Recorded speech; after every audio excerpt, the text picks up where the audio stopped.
Gejik itu. Mula-mula telepon-teleponan, sudah itu WA-WA-an.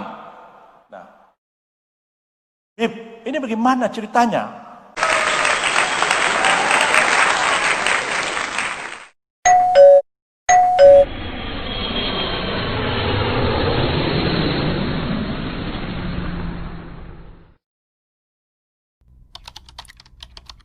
Pak Yusil mohon maju ke depan untuk menceritakan yang sebenarnya tentang Habib Rizik dan Pak Profesor Sejo. Setuju? Coba Yusil. Terima kasih. Wallahul muwaffiq ila aqwamit thoriq. Wassalamualaikum warahmatullahi wabarakatuh.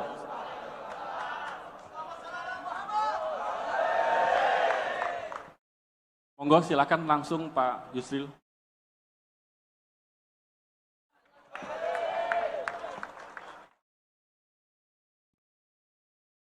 Bismillahirrahmanirrahim. Assalamualaikum warahmatullahi wabarakatuh. Alhamdulillahirabbil alamin. Assalatu wassalamu ala hadzal nabiyil karim habibina Muhammadin wa ala alihi wa sahbihi ajma'in wa tabi'in wa tabi'it tabi'in wa man tabi'ahum bi ihsanin ila yaumiddin wa alaina ma'hum bi rahmatika ya arhamar rahimin.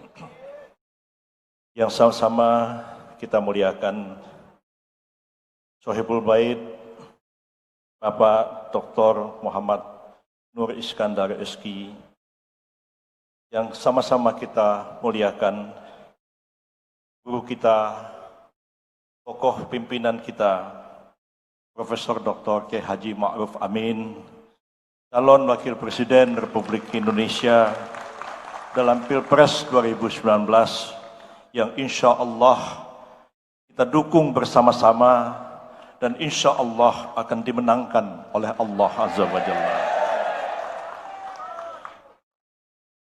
Yang kita muliakan Bapak Kiai Haji Anwar Mansur, sesepuh kita semua, pengasuh Pondok Pesantren Lirboyo, yang hadir pada kesempatan yang berbahagia ini, Bapak-bapak, para ulama, para kiai, para pengasuh pondok pesantren, ibu-ibu yang namanya tidak dapat saya sebutkan satu persatu pada kesempatan yang berbahagia ini.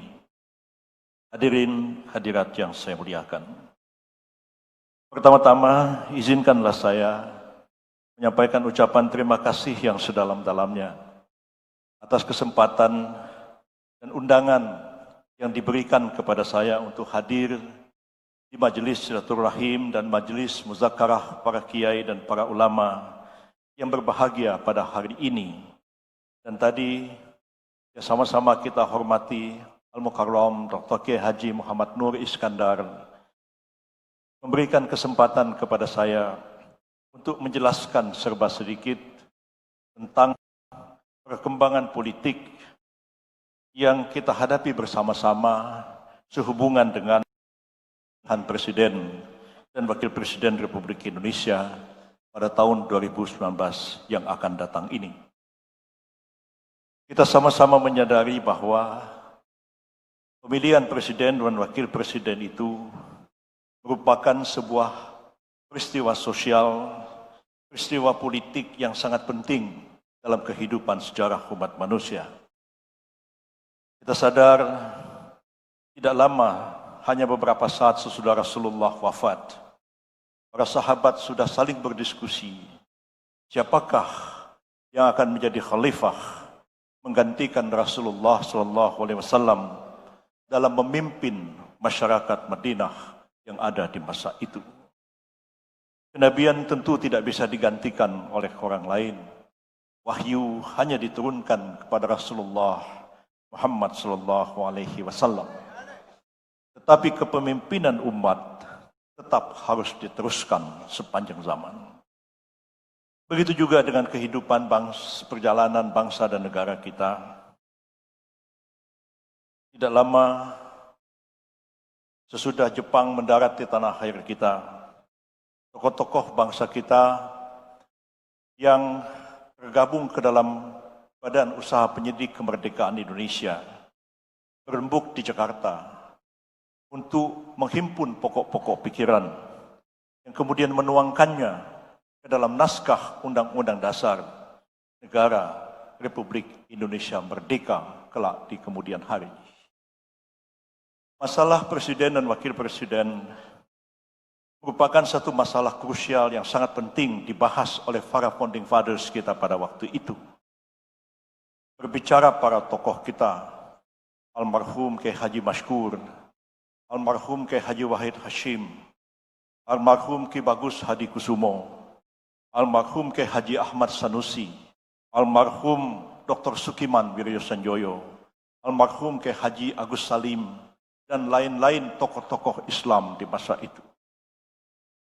Pada waktu itu ditanyakanlah, apakah kita akan membentuk kerajaan atau membentuk sebuah republik? 8 orang wakil dari Solo menghendaki kita merdeka sebagai sebuah kerajaan. Tapi tokoh-tokoh Islam yang pada waktu itu mempersilahkan Dr. Sukiman Wiryosanjoyo untuk berbicara.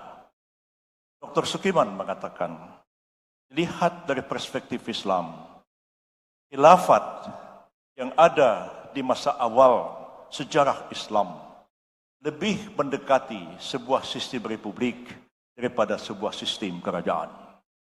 Karena itu, tokoh-tokoh Islam, anggota-anggota BPU PKI itu sepakat untuk membentuk sebuah republik, bukan sebuah kerajaan.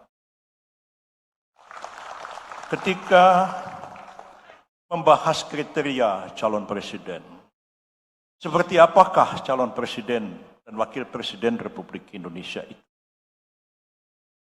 Ini perdebatan agak alot. Disepakati satu kalimah, Presiden Republik Indonesia adalah orang Indonesia asli. Apakah yang dimaksud orang Indonesia asli? Alam pikiran yang hidup pada waktu itu, berdasarkan pasal 131 dari Indische Staatregeling atau Undang-Undang Dasar Hindia Belanda, menyatakan penduduk Nusantara atau penduduk Nederlands India atau penduduk Hindia Belanda dibagi 3 golongan.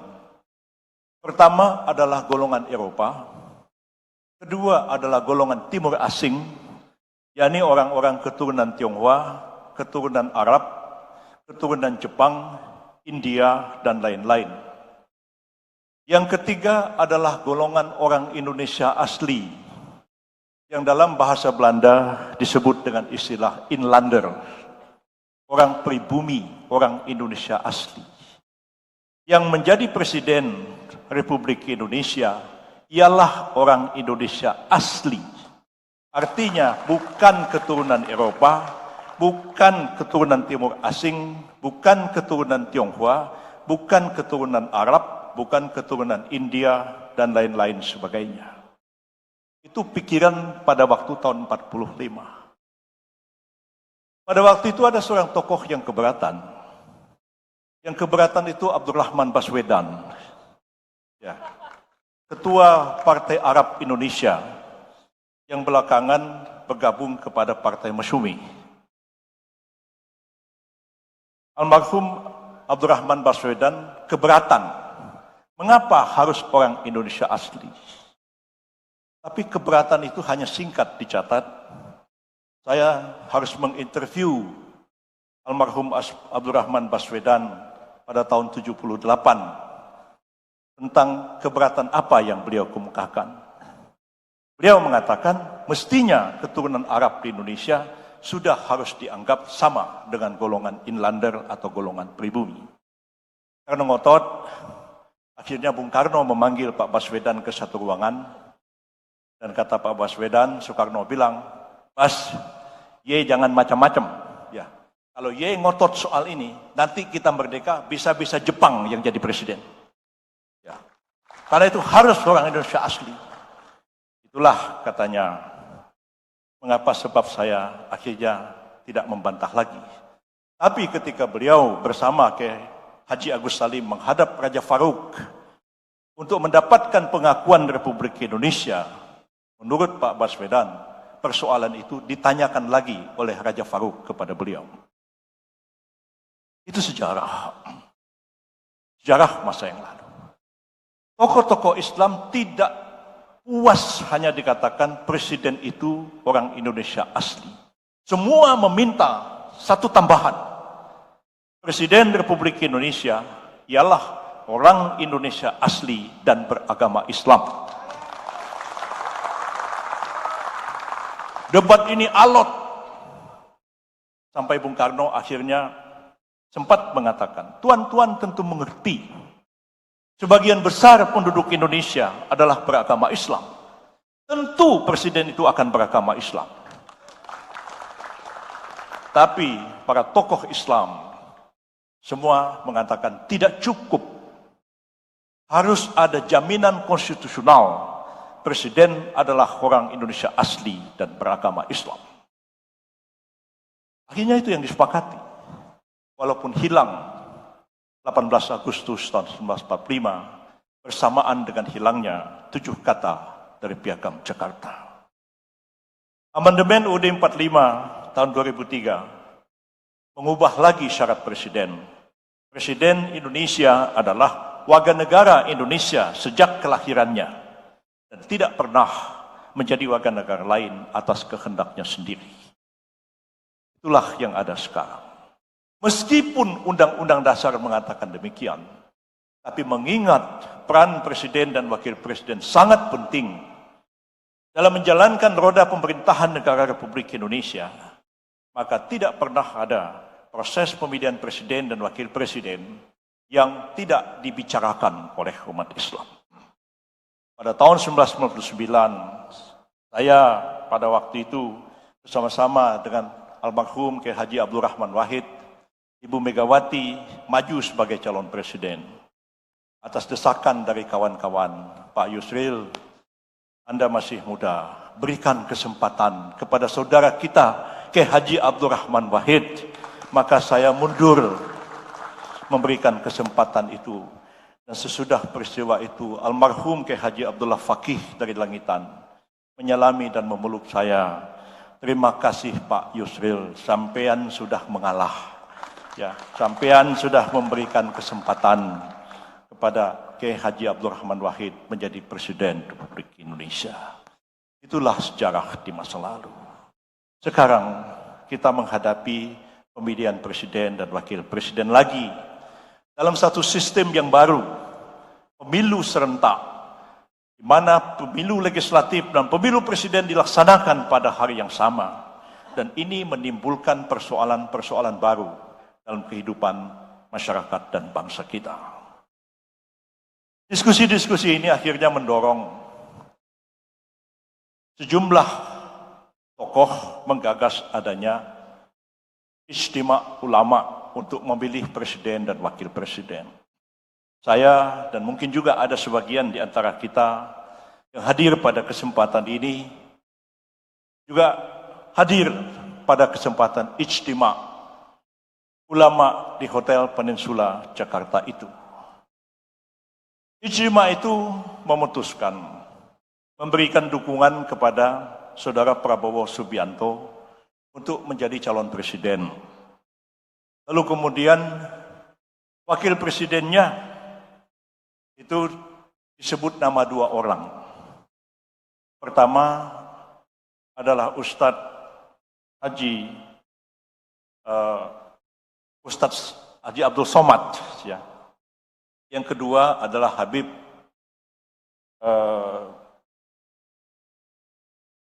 Salim Segaf Al-Jufri yang disuruh pilih kepada Prabowo Subianto.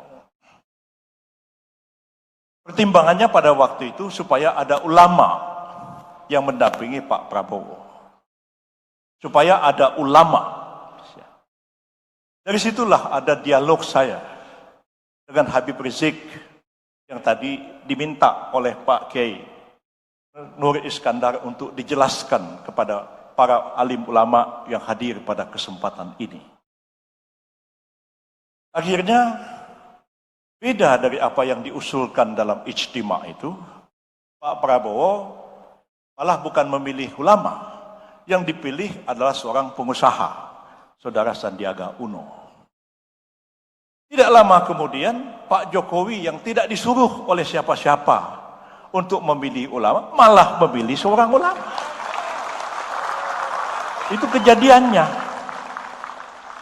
Itu membuat, mohon maaf saya mengatakan, saya dan keluarga besar Bulan Bintang jadi bertanya-tanya, gimana ini? Ini kok disuruh memilih salah satu di antara dua ulama, yang dipilih malah bukan ulama. Pak Jokowi yang nggak disuruh siapa-siapa, milih siapa, nggak ada yang nyuruh, malah memutuskan memilih ulama. Inilah latar belakang dialog saya dengan Habib Rizik itu. Mula-mula telepon-teleponan, sudah itu WA-WA-an. Nah, Bib, ini bagaimana ceritanya? Kok disuruh milih ulama, Ustadz Samad sama Habib Salim, kok yang dipilih pedagang? Gimana ini, Bib? Saya ngomong sama Habib Rizik. Ya, kita tahu semua. Nah, bahasa lisan saya, Prabowo ini Islamnya nggak jelas. Nah, itu rekaman suara lisan itu tidak ada, sudah, karena memang tidak direkam. Ya. Belakangan dikatakan bahwa saya bohong. Saya bohong. Katanya sudah lebih 2 tahun yang lalu saya tidak pernah ada komunikasi dengan Habib Rizik. Saya pikir saya tidak punya track record membohongi orang banyak. Ya. Saya pernah menulis pidato Presiden Soeharto selama lebih kurang 6-7 tahun. Ya. Menulis semua surat-surat Presiden. Bahkan kalau saya sore-sore datang, Pak Harto, Ril, ini surat apa? Ini surat ini Pak. Sudah benar isinya. Sudah Pak, ya sudah. Dibaca aja enggak, teken aja sama Pak Harto. Almarhum Bapak Muhammad Natsir sama. Saya 14 tahun menjadi sekretaris beliau. Menjadi staf beliau. Satu hari, beliau minta saya menulis surat kepada Sekjen Muktamar Alam Islami, Dr. Inamullah Khan di Karachi, Pakistan. Karena buru-buru Pak Nasir, Saudara Yusril, itu kertas kosong saya teken saja. Nanti saudara ketik apa bunyi suratnya. Ya. Alhamdulillah sampai Pak Nasir meninggal, sampai Pak Harto wafat, belum pernah saya khianat kepada beliau. Ya. Ya. Sebab begitu kepercayaan diberikan orang, bagi saya itu adalah pertarungan yang luar biasa. Sekali saya salah, habis saya. Sekali khianat, habis saya. Karena saya katakan pada Habib Rizik, saya tidak punya track record berbohong kepada orang banyak. Berbohong pada orang perorangan pun tidak. Saya mengatakan yang benar. Karena saya diserang melalui video dikatakan saya bohong berkali-kali, saya ungkapkan semua chatnya. Loh, ini loh pembicaraan beliau sama saya. Ini bukti tidak bisa dibantah oleh siapapun. Karena semua pembicaraan WhatsApp itu direkam oleh provider. Bisa dicek di Telkomsel, ada semua rekamannya. Semua ada. Ya. Saya katakan jangan dibalik-balik dong. Jangan saya yang dituduh mengatakan Prabowo lemah Islamnya. Jangan saya yang dituduh kok mau ngetes iman orang, mau menilai iman orang. Saya bilang saya jauh daripada hal seperti itu. Yang bilang bahwa Prabowo itu lemah Islam, itu antum, Bib, bukan saya. Nah, ini teksnya. Ya. Saya tulis begini kepada beliau. Ya. Mula-mula mempersoalkan ini. Lalu jawab beliau, Assalamualaikum. Ya, kita memang sangat dilematis. Di satu sisi umat ingin ganti presiden karena berbagai alasan yang sangat mendasar. Dan di sisi lain alternatif pilihannya PS tidak didampingi ulama. Ini omongannya Habib Rizik, tercatat semua. Dukungan istimewa untuk PS harus berdampingan dengan cawapres ulama, justru karena kita tahu PS lemah tentang Islam dan lingkarannya pun masih banyak yang Islamofobia. Nah, di sini ada lagi ngomong soal SBY. Ya, saya bilang orang Demokrat jangan marah sama saya, ngomong Rizik bukan saya kok. Ya. Dia mengatakan, apalagi PS sudah terjebak dengan SBY yang sedang propaganda melawan politik Islam yang disebutnya politik integritas, aroma sara. dan ini juga salah satu sebab kandasnya Cawapres ulama. Ini Ijtima hanya punya satu jalan untuk dukung PS, yaitu ikat dengan fakta integritas yang berisi nilai-nilai syariat Islam.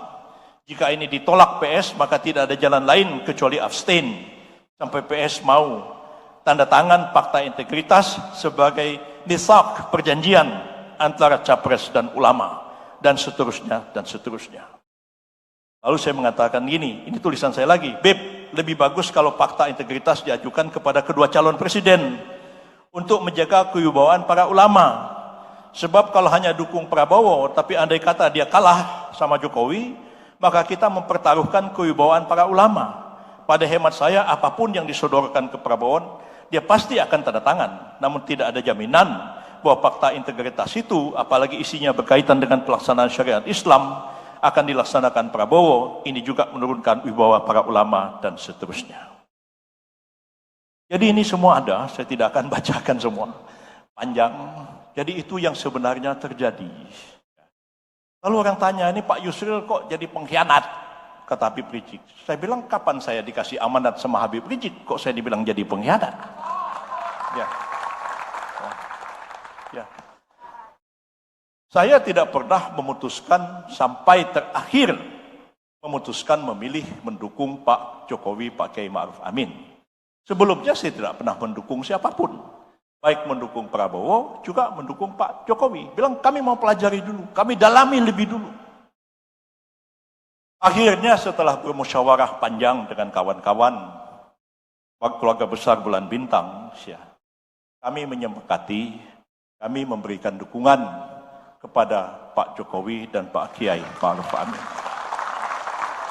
Mengapa? Lah ini yang ada ulamanya. Haruslah didampingi ulama. Pak Prabowo kalau menang didampingi ulama, Pak Jokowi pun kalau menang harus didampingi ulama. Pak Prabowo sudah memilih bukan ulama. Pak Jokowi sudah memilih ulama. Tidak ada alasan kita untuk menolak pencalonan Pak Jokowi dan Pak Kiai Ma'ruf Amin. Ini dasar dari pikiran kita semua. Ini kok setelah itu dilecehkan terus seolah-olah Pak Kiai Ma'ruf ini bukan ulama. Lah siapa yang meragukan keulamaan daripada Kiai Ma'ruf Amin ini? Tidak ada. Ya, beliau tokoh Nahdlatul Ulama. Beliau mantan ketua Majelis Ulama. Masa ketua Majelis Ulama bukan ulama? Yang benar aja. Nah, tapi sudah begitu rupa propaganda ini dibuat, disudutkan, dan dalam Pilpres kali ini saya melihat eksploitasi terhadap Islam dilakukan dengan cara masif dan luar biasa. Padahal belum tentu yang didukung itu adalah kepentingan-kepentingan Islam. Ini yang harus menjadi kesadaran kita bersama. Dan inilah penjelasan saya kepada Bapak, para kiai, para alim ulama semua. Dengan bertanggung jawab moral saya menjelaskan ini. Sengaja saya menjelaskannya dengan diberi kesempatan tadi oleh Pak Kiai Nur Iskandar supaya saya menyampaikan ini kepada para kiai dan para ulama. Artinya memang klarifikasi ini kiranya menjadi jelas bagi kita semua, siapa yang bohong dan siapa yang ngomong benar, saya kira menjadi jelas dengan bukti-bukti yang ada ini.